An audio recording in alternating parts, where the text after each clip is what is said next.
Former Twins first-round pick Walker Jenkins versus former Twins first-round pick Chase Petty, and Jenkins wins that battle.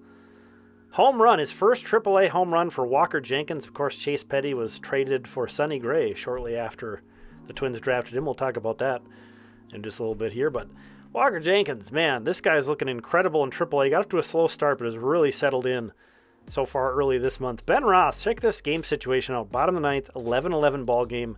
Ben Ross steps in, and he just ends it. First pitch of the bottom of the ninth inning, he crushes out of here. We're going to talk about this fan on the berm later.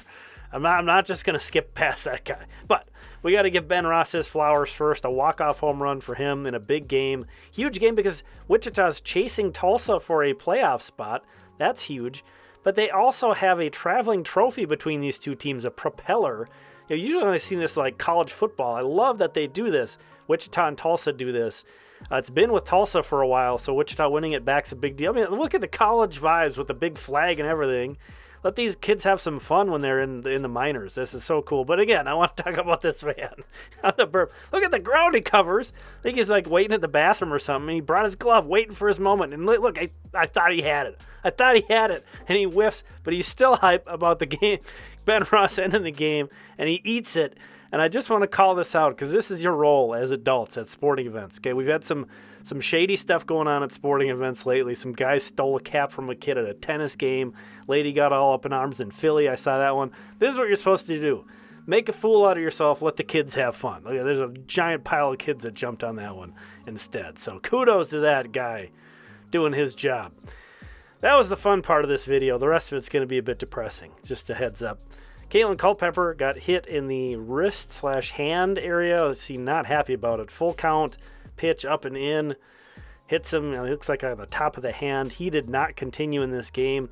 Again, Wichita's season winding down here. Who knows if we'll see him again? I'm not going to speculate, but he did leave with the trainer. Here is the remaining minor league schedules. Fort Myers is done for the season. Their final game was rained out, which is like the most Florida thing ever. The Saints have their final home series, so you want to get a look at Walker Jenkins at CHS Field, go do that. Wichita's trying to get into the postseason. Their final series of the regular season is this week. Cedar Rapids is in the Midwest League Division Series, playoff series this week, and next week, hopefully in the championship series. Hopefully we also get a Wichita playoff series, but we will have an additional week of Saints baseball after that. Switching gears to a couple of kind of extra innings topics I want to talk about. Byron Buxton made it be clear with the Pioneer Press that he's not interested in any kind of rebuild or treading water, is how he put it. And this just kind of makes me think back to something I shared on Blue Sky on August 14th, kind of just predicting doom and gloom. If you're wondering where my head's at, this is basically it. And this is why it's been kind of hard for me to talk about the Twins in particular.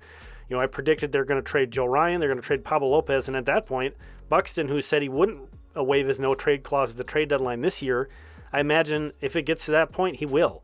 Even though he wants to be here, nobody's going to want to be here that bad if they're really tearing everything down. So this is just sort of the first hint at that potentially happening. And then also, Joe Ryan talked to Phil Miller about how big of a mistake it was for the Twins to let Sonny Gray walk. We saw Chase Petty, they was such an aggressive move to trade your most recent first-round pick for Sonny Gray. That was really a signaling that the Twins were serious about winning. And then kind of as he left, kind of that vibe left, and Joe Ryan kind of pointed that out. This is something I shared in the Twins Daily Slack on the right there on August 19th that, Nick Nelson wrote a great article. He really gets me thinking. He's a great writer, conjures up a lot of thoughts, and that was one of them, was me kind of wondering, I don't really think pitchers usually set a tone for a team. And mostly it's going to come from a everyday regular a position player.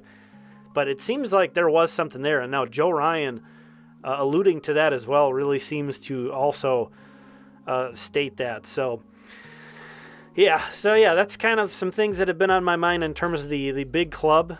I would say, obviously I'm kind of patting myself on the back there for a couple predictions, maybe not coming true yet, but sort of showing that I was on the right track on a couple of them. And I'll let you know on my secret here. Here it is. Right now, the current state of the Twins, just think of like the worst possible scenario and then like predict that's going to be the thing, and you're probably going to be close to on track. Now at some point things have to change. The vibe has to change at some point, Because there's only so many guys you can trade, right? There's only so many guys you can trade. My goodness, there's only so many things that can go bad. So let's hang in there together. We'll get through this, and thanks for hanging in there with me and checking this one out. We'll talk again soon.